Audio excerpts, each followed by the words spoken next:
Hey everyone, welcome to Tutoring. I hope you're having a great day. Today we are doing a topic video on addition of ordinates, which is in your rational functions chapter, in chapter 6 of your textbook. Okay, so today prep your mind up because we are going to be sketching four new types of graphs. Each of them is going to have four separate ones of their own, so that's 16 in total. Well, we're going to be sketching the four main ones, but from those four, you can definitely get the other 12. So let's get into the topic video. What is addition of ordinates? So that's pretty much adding two graphs together. In this course, we'll only be adding two graphs, no more than two, no less than two. Right, and the forms that you're going to be sketching the graphs in will be in this: y equals to a x to the power of m plus b over x to the power of n. Okay, so that's two graphs. And the m and n values can only be 1 or 2. Okay, so in this course, you'll only be doing these. Right, so what does that mean? You'll be sketching the addition of a linear line when m equals to 1, and then when n equals to 1, you'll be sketching the rectangular hyperbola. You're adding a linear line and a rectangular hyperbola. And then of course, if m equals 2 and n equals 2, then you'll be adding a quadratic and a truncus. And then of course, you'll be adding a linear line and a truncus and a quadratic and a hyperbola. Okay, so there's four different categories.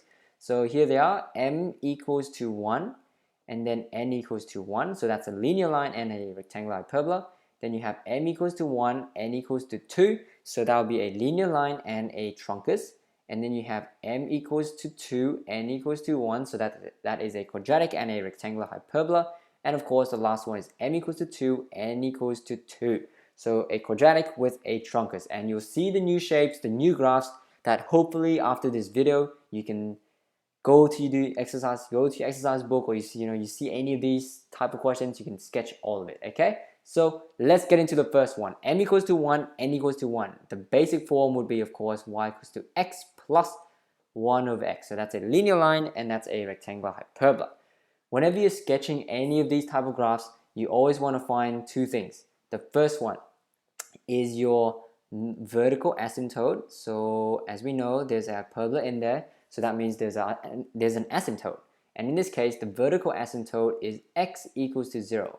Because if x equals 0, this equation doesn't work, right? 1 divided by 0 is undefined. And when you get an undefined, that means there's an asymptote, or the graph just doesn't have a point for a y value for that x equals to 0 point. Okay, so you find your vertical asymptote. And then unlike your other hyperbolas, instead of a horizontal asymptote, you have something called a non-vertical asymptote. Okay, so it's pretty much not vertical. Okay, and in this case, it is y equals to x. It's always the equation that is not the hyperbola. So in this case, the linear line. So y equals to whatever that equation is. So in this case, the linear line, y equals to x.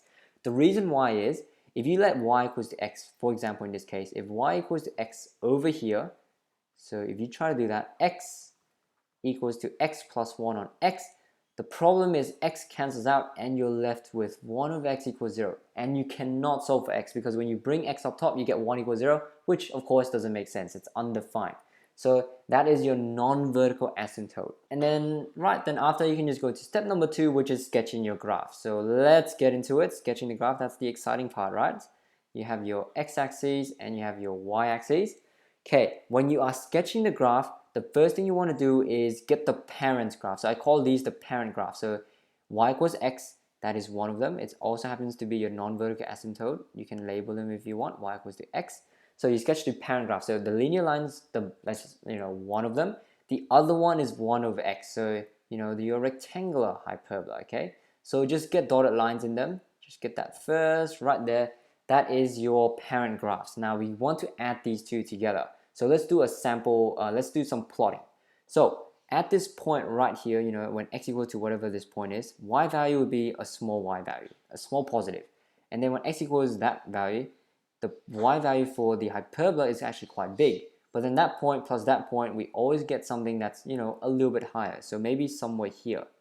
And then, you go do the same, you add this point and that point, it gets a little bit lower, and then at this point, it's over here.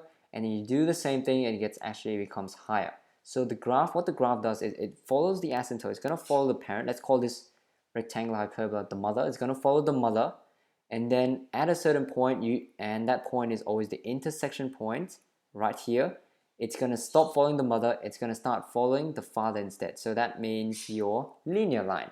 And yes, my graphs it's a little bit, you should never do this in the exam, just one stroke, okay, one stroke, and that's it. Same thing over here at the bottom, just follow the asymptote, okay, and then its star changes following the once it reaches the intersection point of the x value, it follows the other graph, okay. Your graph should theoretically never touch the asymptote, okay. Most graphs should never touch the asymptote at all, okay. So that's what the graph should look like. If I was to sketch it like really quick, it should look something like this, okay. So it's like an hyperbola, but not really, right?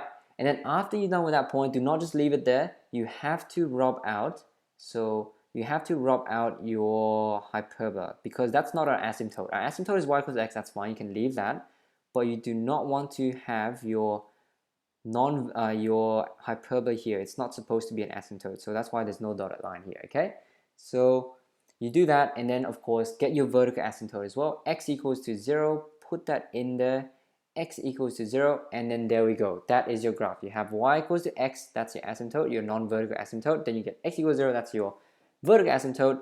And of course, if you want to find your turning points, you can derive that. This is chapter 6, you can do that. But I just want to show you guys the shape of this graph. M equals 1, n equals 1, linear plus hyperbola.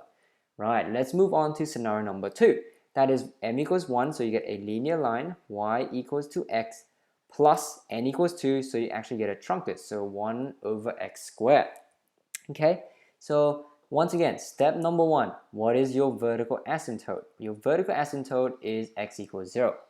So you let the denominator equal 0, solve for x, x squared equals 0, therefore x equals 0. Then you get your non-vertical asymptote. I can't spell my v, I can't write v. Non-vertical asymptote is always the graph that is not your hyperbola or your truncus. So in this case, y equals to x. I've explained it here already. If you let y equals x, you can't solve for any x value, so it's undefined. So that's it. You get your vertical and your non-vertical, then you can start sketching the graph. So step number 2, straight into the graph, okay?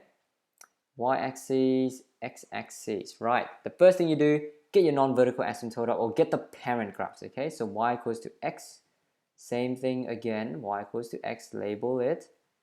And then you get your 1 over x squared, so that is your truncus. And hopefully we still remember how to sketch our truncus, which just looks like this. Don't worry about the asymptote of the truncus, we just need the parent graph, like what the general shape looks like. Okay, then you can start sketching the actual graph, so just follow the asymptote once again. So this point, plus that point gives us this point plus that point. If you actually, do it to scale, you get a smaller point, and then at the intersection point, that is the turning point. And your graph goes somewhere along this line. So it's the same shape as the first one right here on the top right. But if you look at the second part, how does that, we can't get this point again, right? There's no asymptote to follow anymore. So this point, plot the points. This is a negative, small negative, but that's a big positive. Big positive minus a small negative gives us a smaller positive, but it's still quite big. So over here. And then as you keep going along the curve, what you get is this shape right there, okay? Then find your x-intercept if you have to, okay? So this is linear plus truncus for positive. If you want to get the other 3 shapes in this category, that's the reflection. So you have positive, negative, positive, positive, negative, positive, or negative, negative. So that's 4. And then there's going to be 4 of each. So that's 4 times 4, 16 total graphs that you're going to be able to sketch, like completely new graphs, okay? So that's it, guys. Step 1, step 2 for your linear plus your truncus. Now let's move on to this one. M equals 2, n equals 1. What do we get for this? Y equals to x squared. M equals 2 is your quadratic, and n equals 1 is your hyperbola. So you get your quadratic plus a hyperbola. Step number 1, find your vertical asymptote first. Vertical asymptote, let the denominator equal 0. In this case, x equals 0, so that's it.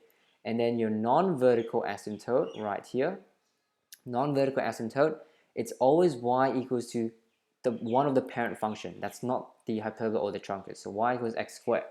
Okay, so that is step 1. Step 2, sketch your graph. So get your axes down, y-axis, whoop, that is not straight. That's a little bit better. Y-axis, x-axis, and then get your parent graphs up, okay? So y equals x squared, that's your parabola right here. And then you get your 1 over x, so that is your hyperbola. Parabola and hyperbola. okay? And then just follow the asymptote when you're sketching the actual graph. So follow the parent, and then it's going to move to the other parent. Whoops, that's not curvy enough. Right there, follow the asymptote, okay? And the turning point is always the intersection between these 2 points. Okay, that's the one on the right. What about the one on the left? So very high positive minus a smaller negatives. So you get a positive but not as big as before. So maybe somewhere here. And then you do the same thing, you add the points, add the points. The graph that you should get, guys, is this one right here. It's gonna follow the asymptote, never touches your asymptote. And before I move on, don't forget to rub out, your truncus or your hyperbola, because they're not asymptotes. See, they're not asymptotes here. You don't see any of that. So rub that out, and right over there, okay, rub that out. That's not supposed to be there. And then what you do is include it, okay? Include x equals to 0. I forgot to do it here, but do the same here, okay? So rub it out. Just rub every part that is not part of your asymptote. So this is not an asymptote. Rub it out. You do not want to confuse your teacher. So rub that part out, and then label in your vertical asymptote, which is x equals to 0. Okay, so we got 3 parts down. Last one, m equals 2, n equals 2. What do we get for this? Well, that is your quadratic, y equals x squared, plus your truncus, which is 1 on x squared. Okay, step number 1 again, vertical asymptote. What is our vertical asymptote? Let the denominator equal 0, x squared equals 0, x equals 0. And then find your non-vertical asymptote, which in this case is y equals to the function that is not the truncus or the hyperbola. So y equals x squared. Okay, step 1 done. Step 2, you can get your graphs down. So that is our y-axis, and this can be our x-axis right here. Get your vertical asymptotes, get your parent graphs up first, okay? So to help you sketch. Y equals x squared, that is our parabola. So I'll try my best at sketching a parabola. And then you get a truncus as well. Make sure you rub out the truncus after you're done with everything, okay? So that's our truncus. From the looks of this, what do we get? Well, that is a big positive plus a slightly smaller positive. We get a bigger positive over here. And if you keep adding the point, this is your turning point. You get this shape right here. It's going to follow the dad, and then it's going to leave the dad. It's going to follow the mom. It's going to follow the dad or the mom, and then it's going to leave the other one, and it's going to follow the other parent graph, okay? So if you draw it properly, this really shouldn't look that bad. It's just I'm terrible at sketching on computer, but this is what you do, okay? You get like a 2 U shape-ish, 2 curves up here, okay? And then after you're done with that, guys, you rub out your truncus, because the truncus is not an asymptote. The parabola is an asymptote. It's a non-vertical asymptote. The truncus is not. The truncus gives you your vertical asymptote, okay? So rub that out. It's not supposed to be there. It's just there to help you sketch. And then once you're done with that, get your vertical asymptote up, which is x equals to 0.